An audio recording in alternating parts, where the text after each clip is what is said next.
এইভাবে যাতে আর কোনো ফ্যামিলি ফুল ফ্যামিলি না যাওয়া হয়, এটাই। এভাবে ফুল ফ্যামিলি যায়। আজকে বাহার আসছে, তার মার সাথে কথা বলবো, তার মেয়ের সাথে 2.5 বছর মানে 3টা বছর মেয়েরে দেখেন গর্ভে দিয়ে গেছে। আর 23 তারিখে বিয়ে হয়েছে, 31 তারিখে আবার ফ্লাইট হয়েছে, মানে একটা মাস হয়ে সংসার করছে। ওই একটা মাসে যা হয় আর ওইখানে ইয়ার পরে তার দেখাও হয় না, কথাও হয় না সরাসরিভাবে। যা হয়েছে ভিডিও কলে হয়েছে, ফোনে হয়েছে, মেসেজও হয়েছে।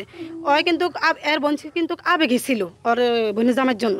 যতটুক মেসেজ দিত ও একটা রিপ্লাই দিত না। যদি এর আবেগটা বেশি হয়ে যায় তাহলে কান্নাকাটি শুরু করবো, আমার আবার পাশ থেকে বাড়িতে আইতে হইব। আমার ড্রাইভারের অসচেতন দেখি বাহার সামনে আসি বসছে, বাহারটা সামনে আসি পড়ছে ড্রাইভারের একটু সচেতন করার জন্য। যে ছিল ন্যাশনালওয়ালারা যখন বলছিল যে এই আছে এখন এরে বলছে, মানে ডাক্তারের বলছে, তাহলে আমরা কয়েছে আপনারা নিয়ে আইসিইউতে দেন, আইসিইউতে নিলে কিন্তু ভালো হয়ে যাবো, সুস্থ হয়ে যাবে, পুরোপুরি সুস্থ হইব।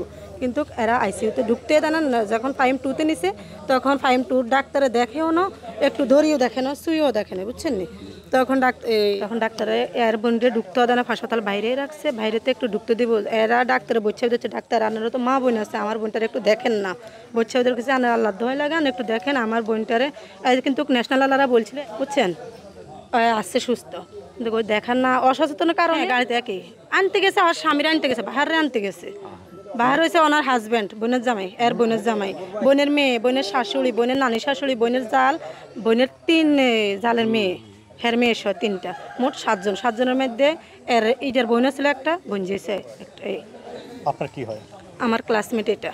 আমার বিয়ের এখন বিয়ে হয়েছে 15 বছর। আমার এর আগ থেকে এর সাথে পরিচিত এবং আমগো ফ্যামিলির মতো, আমার বোনের মতো। আমি যখন এর সাথে সম্পর্ক তখন এর বোন ছোট ছিল, 7-8 বছর। বোন নাই, ভাই নাই, আমি বোনের মেয়ের ন্যাশনালে নিয়ে গেছি, যাই দেখি ন্যাশনালে বোন। আগে তো অনেক কথা হয়েছিল, গাড়িতে একই সিটে বসা ছিল না পাশে, তো অনেক কথাই হয়েছে। এগুলো তো আর আমরা জানি না, যতটুকু জানা হয়েছে মানে গাড়িতে যখন লাস্ট কল ভিডিও কল নিয়ে দিচ্ছে, ভিডিও কলে এদের সাথেও কথা কইছে, একই সাথে বসা ছিল, এরকম হাত দেওয়া ছিল, লাস্ট কথা এরকমই হয়েছে।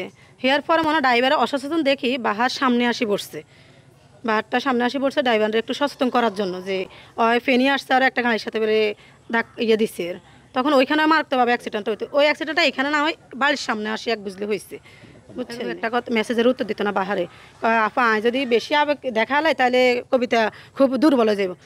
এগুলো বলতে খুব জামের প্রতি খুব একটু মানে সম্পর্কটা হয়েছে কি অল্প দিনের সম্পর্কটা রিলেশন হয়ে বিয়েটা হয়েছে, খুব সময় সীমিত সময়ের জন্য রিলেশন হয়েছে, বিয়েও হয়ে গেছে। দায়ী করছি আর ওই ডাক্তারের দায়ী করছি যে এর বোনটা তো জীবিত গেছে, ওটার জন্য কোনো ইয়ে নাই।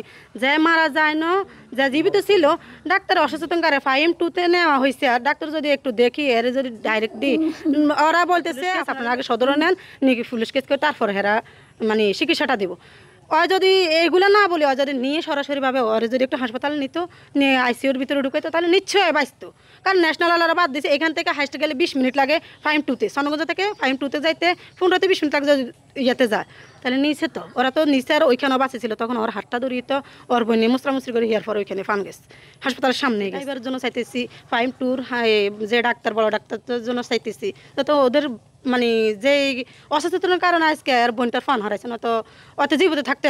এখন তো হয়তো সুস্থ থাকতো, হাসপাতাল থাকতো। শুধু একটা কথা, যে কোনো সরকারি আর প্রাইভেটের ভিতরে কোনো ব্যবধান না থাকে, শুধু ওরা প্রাণ বাঁচাই তো আগে, তারপরে সরকারি ফাইম হবে, প্রাইভেট হবে, আগে প্রাণ বাঁচাই তো। অনেক কান্নাকাটি করছে, ফাইমে যাই আমি ডাক্তারের পাশাপি হচ্ছে, ডাক্তার আর বোনরে এক ভাই ডাক্তারের মানে ফাইম পর্যন্ত হাত দিয়ে বসে রয়েছে যে আপনি একটু দেখেন, দেখলে আমার বোনটা কিন্তু ন্যাশনাল থেকে আপনাদের এখানে পাঠাইছে আপনার তো চিকিৎসা দেওয়ার জন্য, আপনারা দিলে কিন্তু